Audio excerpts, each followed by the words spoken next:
In episode 1, I covered what you're going to need to have to play D&D. In this episode, I'm going to talk about what you're going to need to know before you start playing. Hopefully I can give you all the information that you're going to need to jump right into your first session. I'm going to cover a lot of the basic rules in this video, but I'm definitely not going to cover everything. Your DM and some of the more experienced players at your table, if you have them hopefully, can fill you in on those kind of details. So what is D&D? D&D is essentially you and your friends getting together and collectively telling a story. That's why it's called a role-playing game. You are literally creating a character and playing that role.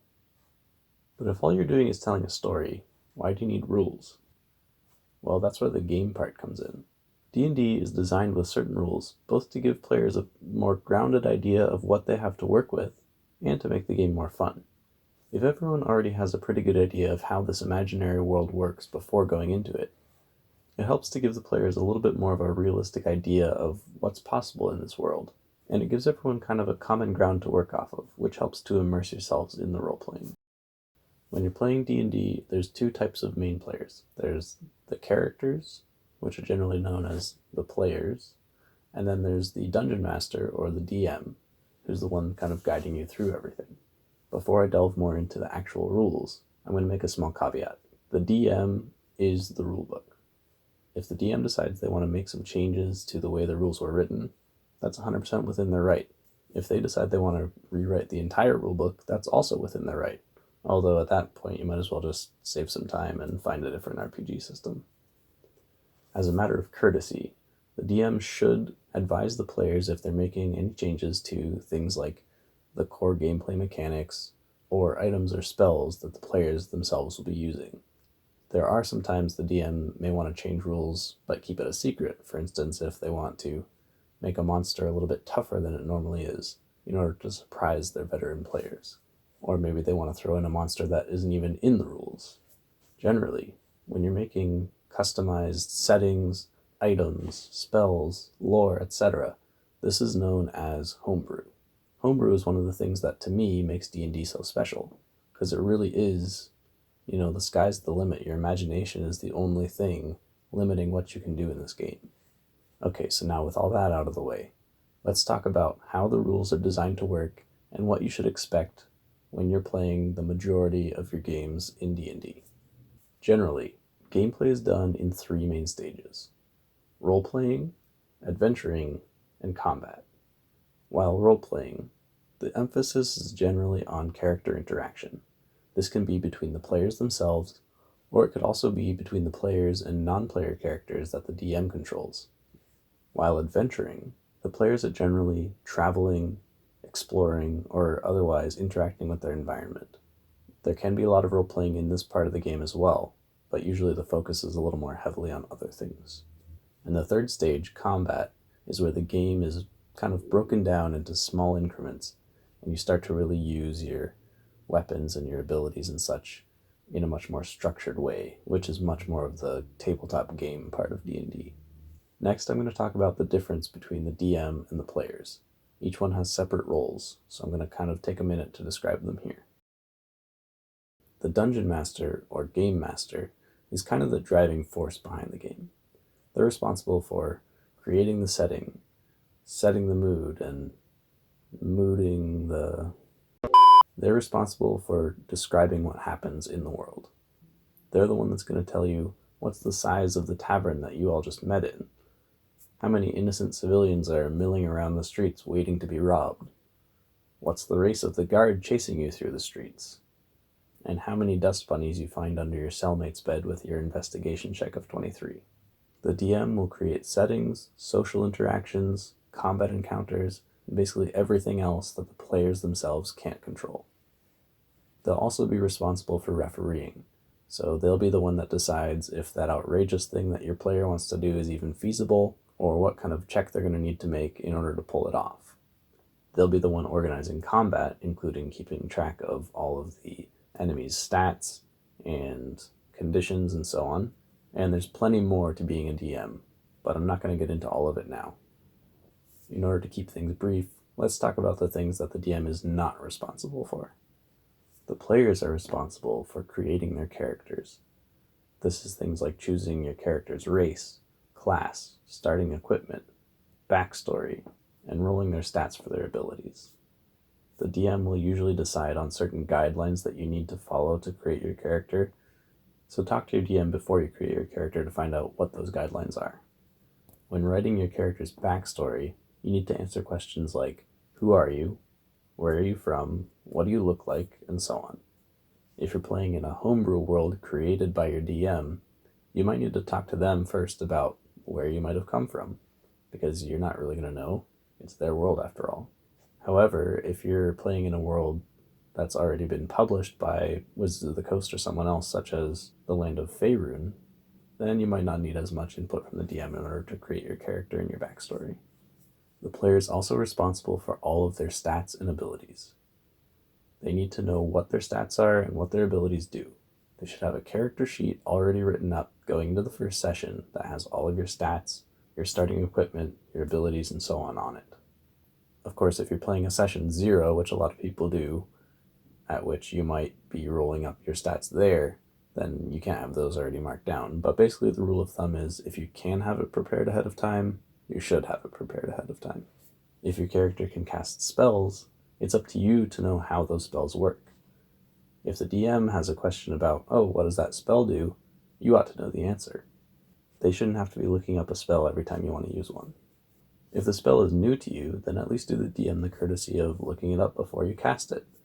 That way, if they don't know how it works, you can read it right there. And the same thing goes if you have any other special abilities that the DM might not know 100%. There's so many things in D&D, and it's almost impossible to memorize how everything works. So having everything that you need a reference for ready is going to be a huge help for the DM and the immersion of the other players. And finally, the players are responsible for playing the game. The DM might give you suggestions as to where you ought to go next, or maybe he'll introduce an NPC that will ask you to do something for them. But ultimately, it's up to the players to decide what they're going to do. Don't make the DM start a zombie apocalypse just to get you to leave your bedroom. Much of what happens in D&D can be resolved or determined simply by common sense decisions between the players and the DM. However, because D&D is a setting where things such as wizards and dragons exist, sometimes you're going to need to use the dice to resolve something. Whenever you need to roll an ability check, you roll a 20-sided die, usually abbreviated to D20. By the way, whenever you see that type of abbreviation, the D stands for die, and the number after the D stands for the number of sides that die has. If there's a number before the D, that means it's that many dice. So the abbreviation 4D6 means 4 6-sided dice, or 4d6s. Whenever you need to roll ability checks is where your player's stats and abilities come in. When you create your character, you're going to have 6 main stats: strength, dexterity, constitution, intelligence, wisdom, and charisma. I'll get more into what those things mean in the character creation episode. But for now, let's talk about the way that they affect how your character works. There's a table called Ability Scores and Modifiers in the Character Creation chapter of the Basic Rules. You can find it in the 3rd section of that chapter. The table lays out what your role modifier will be when your ability score is a certain number. Every time you have to roll an ability check, you have to add the modifier for that ability to your roll. So for instance, say you wanted to move a heavy rock off of a trapdoor. Your DM tells you to roll a strength check to see if you succeed. You roll a d20 and add your strength modifier to the roll. Since you're a pretty brawny fellow and your strength stat is 16, you have a modifier of +3. So add 3 to the number you rolled and tell the DM the total. If the number is as much or more than they thought would be needed to move the rock, you succeed. If it's less, then you fail and might need to get your friend to help you move it. Or maybe you rolled really poorly and the DM decides that you pulled a muscle in your back and you're now incapacitated for the next 2 days. In addition to the 6 main stats, you also have a whole list of abilities that the DM can make you roll checks for. All of these abilities are tied to the 6 main stats, which will determine their initial modifiers. but you can also gain proficiency in certain abilities, which will then further add to their modifiers.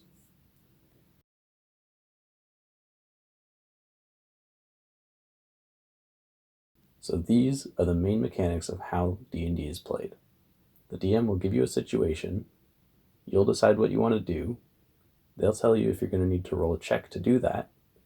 If you do need to, you'll roll for it, and then the DM will describe what happens.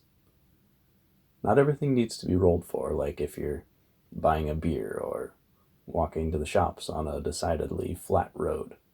But when you do need to roll for something, it can certainly add a lot of flavor to the game. Next, let's talk about your class and the features that they bring to the game.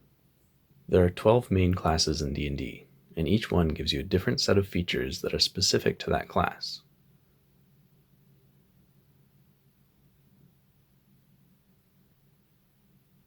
Once again, I won't go into as much detail as I will during the character creation episode, but I'll cover some of the basics so you have an idea of why these are important and some of the similarities between the classes.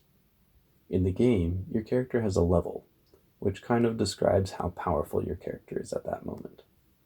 As you go through different experiences, you gain experience points, or XP.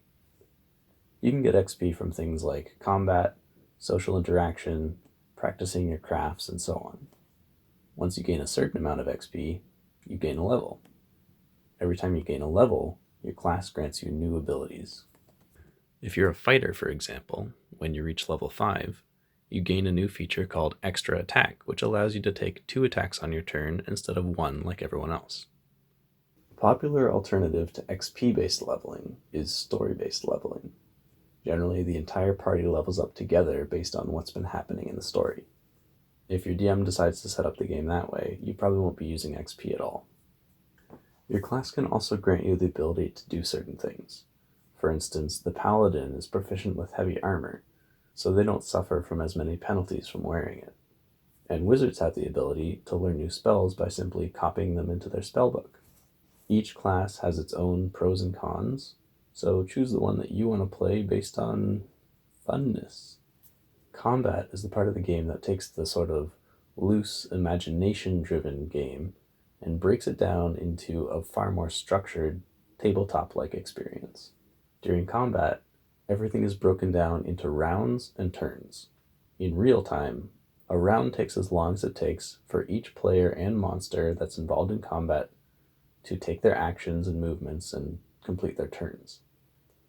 In game time, one round is 6 seconds long, so it's almost as though everyone's doing everything simultaneously, but in order to keep things structured, everyone has to actually take turns. When combat begins, the DM will ask everyone to roll initiative. Your initiative modifier is dexterity based, so you'll take your dexterity modifier and add it to your d20, and that will be your initiative. The DM will also roll for the initiative of the monsters they're controlling, and generally they'll do this in a group. Then whoever has the highest initiative roll will go first, and then it will go down the line to the player that has the lowest initiative. Once it gets there, it goes back up to the top and repeats itself until combat is resolved. In combat is when you're going to be using mostly your weapons and a lot of your class features, a lot more than during the rest of the game. Generally, here's how a turn works. Each player gets to do 3 things during their turn. You can take a movement, an action, and a bonus action. You can also take a reaction during another player's turn if certain things trigger that reaction. When you take your movement, you can move up to your movement speed. You can also break this up with your actions if you want. So for instance, you can move 10 feet out of cover, use your action to fire an arrow, and then move another 10 or 15 feet back into cover. If you take the dash action, you can actually double your movement speed.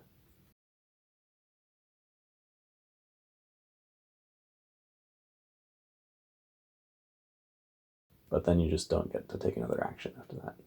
There's a lot of other rules surrounding movement, things like difficult terrain, climbing, swimming, and so on, but I'm not going to cover all that stuff again because I'm only covering the basics in this video.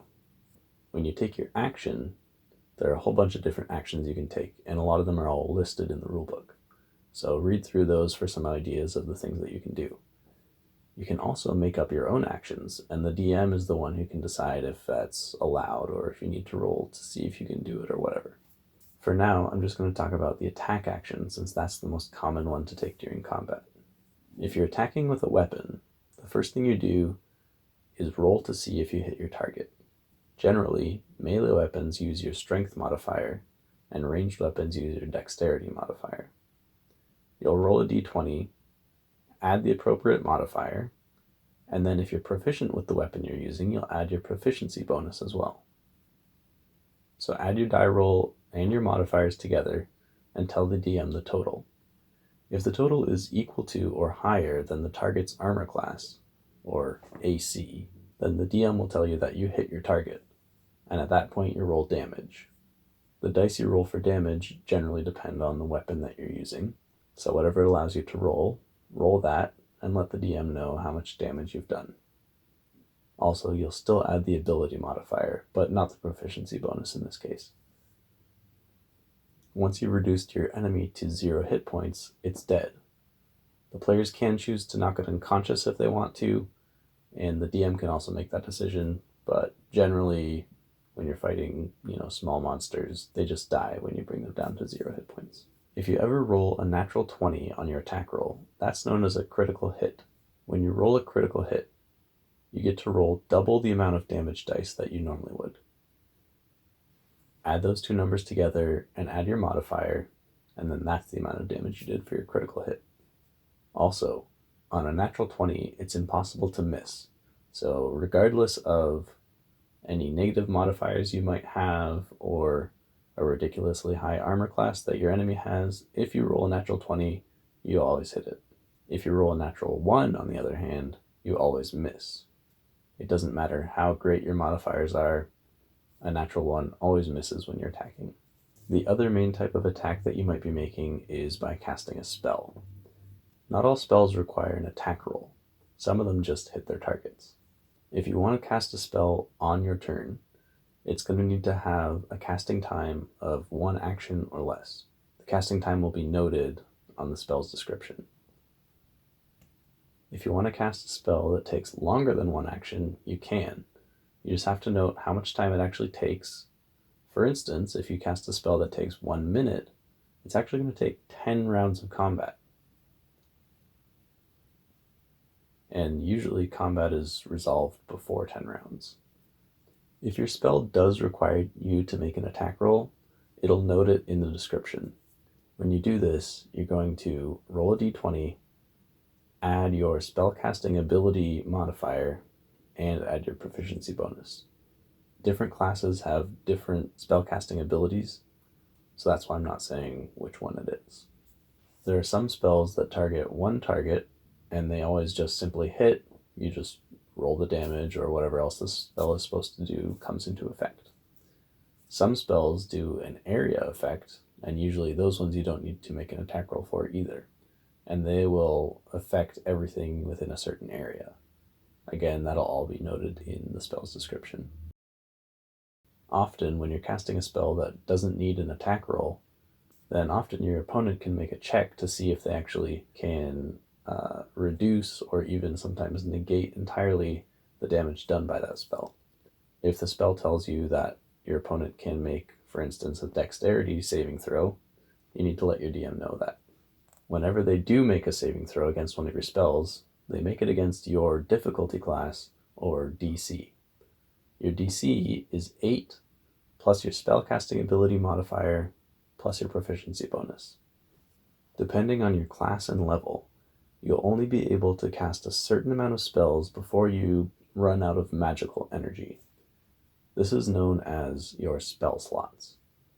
Every spell has a level, and you have a certain amount of spell slots for each level. So if you want to cast a 2nd level spell, you need an available 2nd level or higher spell slot in order to cast it. There are also level 0 spells, which are better known as cantrips. Cantrips don't require spell slots, so you can cast as many of them as you want without ever running out of energy. And the other thing that restricts your spell casting is, for everything except for cantrips, you actually have to have those spells already prepared before you can cast them. So you may know 100 different spells, but you can only prepare a certain amount per day, and those are the only ones you can cast. Cantrips don't need to be prepared, so you can cast every cantrip you know in one day if you want to.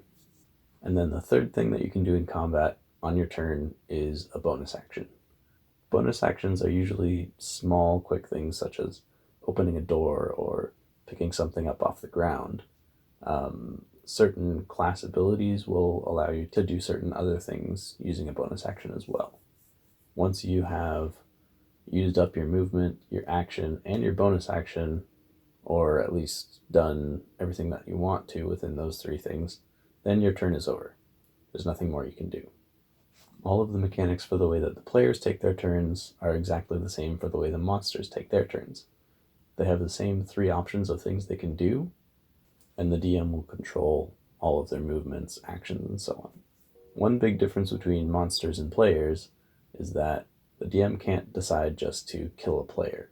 Every time a player is reduced to 0 hit points, they become unconscious, and at that point they have to make death saving throws. On each of their subsequent turns, they need to make one death saving throw.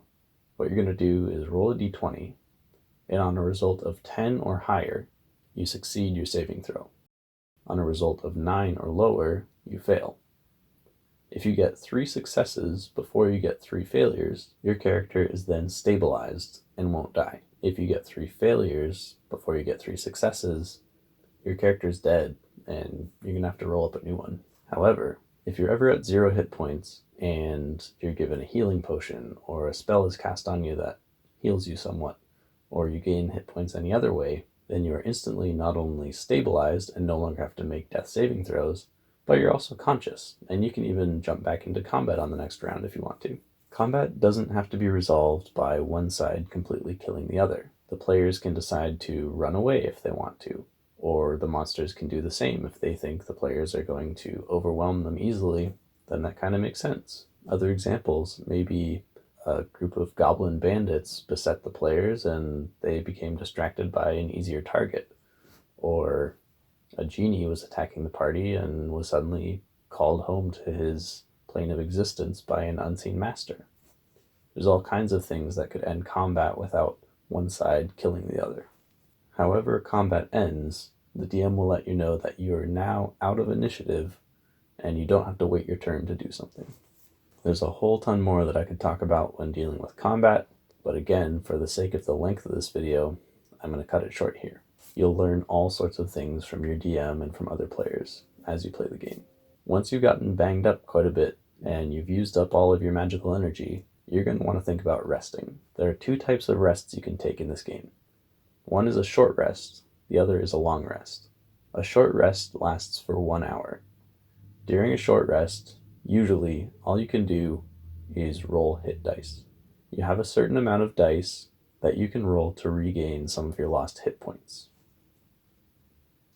You do gain some of these hit dice back at the end of a long rest, though not necessarily all of them, so you might want to use these sparingly.